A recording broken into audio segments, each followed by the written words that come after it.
Well, good morning, boys and girls. You know, I keep telling you that I'm a predator and have been a predator, and that the mind of a predator is a very complicated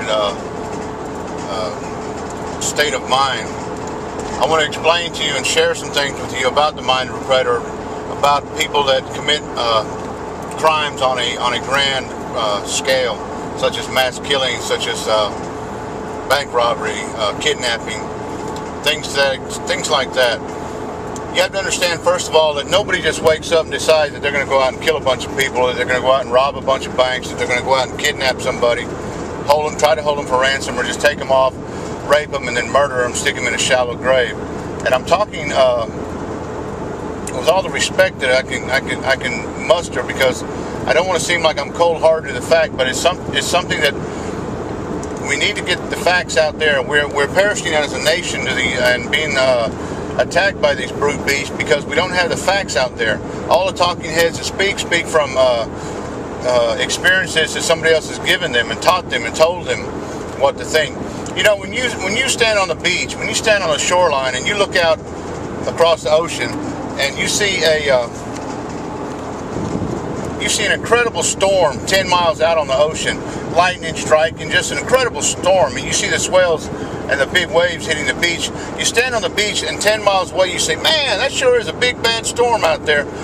But when you're a little man, and when you're a man in a little bitty rowboat and you're in the middle of that storm, and that storm is crashing all around you, and the winds are blowing, and the lightning is striking nearby, and the 30-foot swells are throwing your boat up, and up you go and down you go, and you're in that rowboat rowing for your life, and you say, man, this is a storm.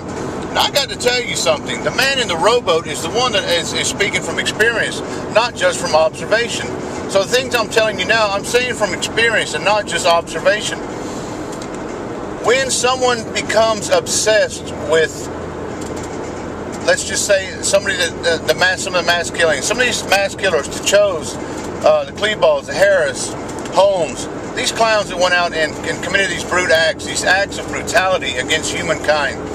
They did not just wake up one day and say, hey, today I'm just going to go out and commit heinous folly just out of the blue. No, you have to understand something about this mindset.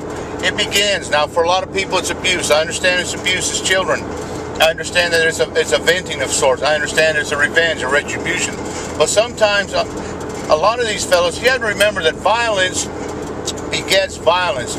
We are a nation that 30 years ago began to build, to design, conceive of, and build video games. And I'm not blaming every mass killing on video games, but I'm saying that all evil has a source. It all begins somewhere. This harvest of violence that we're seeing is coming from seeds of violence that we planted 20 and 30 years ago. Now, these seeds of violence have now taken root.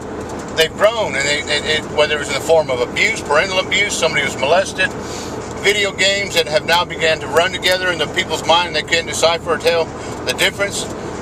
What it is that now these acts of violence that are being carried out, these are a result of the years now, I'm not saying just months and days, years of this violence festering in them, growing. It's a harvest of violence. It grows from a seed into a crop of violence. Violence begets violence. I don't know the whole history behind Holmes, and I don't know the whole history behind Kleball and all these other guys, Dungeons and Dragons, and all these war games and craft games and everything that the children play when they're little. These have a bearing on it.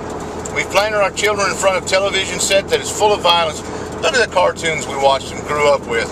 Oh my God, Tom and Jerry. You can't watch an episode of Tom and Jerry without the cat getting brained by the mouse, bowling balls dropped on his head, cut in two, shot, pushed off cliffs, run over, set on fire. Violence. And yet in all its subtlety, we look at it and we laugh, but see, those are seeds of violence that are being planted inside the heads of these children, and they grow up and they begin to entertain it. Soon it becomes an obsession. Then they become either envious or jealous in situations where people are killing someone and getting recognition for it. So what they do is they act out these acts of violence. Let me explain something to you about a predator and the mind of a predator that precedes an act of violence, whether it be rape, murder, thievery, anything. When these people come up with the idea of an act of violence, they don't completely have it formatted in their mind. So they begin to plan for it. Okay, let's take Holmes, for example. 7,000 rounds of ammunition. This tells me that for a long time, Holmes, this became his OCD, his obsessive compulsive disorder. It became his obsession. It became so much so a part of his life. If you'll notice, most mass killers don't have girlfriends, or they're lone wolves. They fly solo. They hide out in places where they're away from people.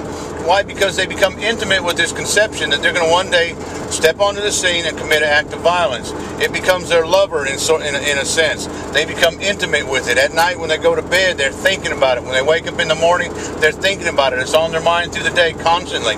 They're making plans and preparation. They're setting a date to do this. A lot of times with these guys, they'll set a date, and then the date will come and go, and they'll because they can't commit to it. They can't commit to it. They'll put it off for a year, 2 years, and then finally one day they just say, hey, I'm going to do it on July 22nd. July 22nd comes, and boom, full body armor, full regalia. There they are, like the marshal at a parade. They've shown up. And to them, it's grand. It's glorious. They have no fear of God. They have no fear of man. All they want to do is make a statement. They want to step out on the scene and explode on scene like a tiger after its prey. Once they've made their presence known, then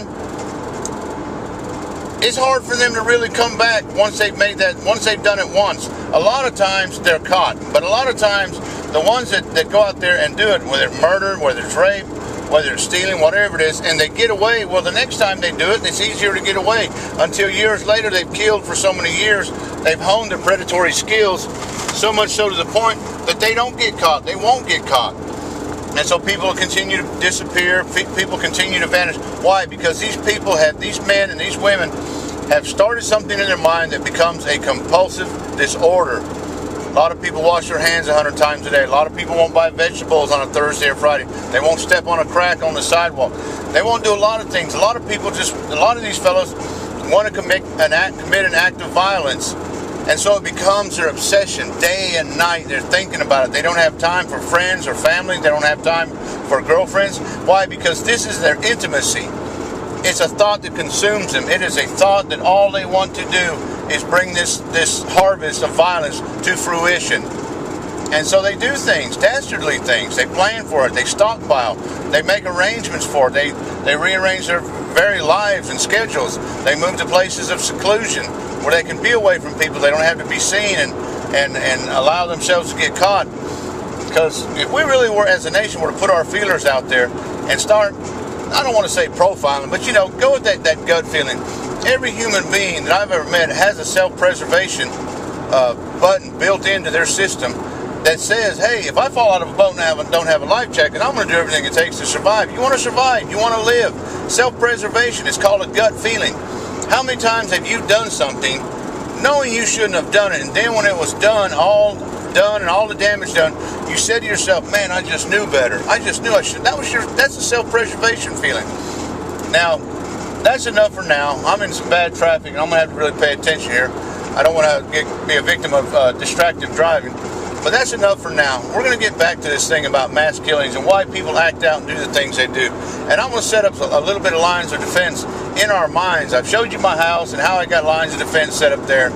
And we're just going to take it a step further. I'm going to start showing you some of the weaponry. I'm going to show you how to strike out an individual. I'm going to teach people that are being bullied how to defuse the bully, how to get him out of your face, how to get him out of your life without killing them or hurting them real bad. But we're going to modify a few things in our life. The reason I want to encourage young people to get into martial arts is something to a degree where they can learn to strike back, not strike out, but strike back, defend themselves. Because it will change the whole mindset of that young person. That young person will not feel so vulnerable if they know they have it within them, the ability through practice to strike back at somebody that might be bullying them or trying to, muscle them. All right, we'll get back in a little bit. That's enough for now.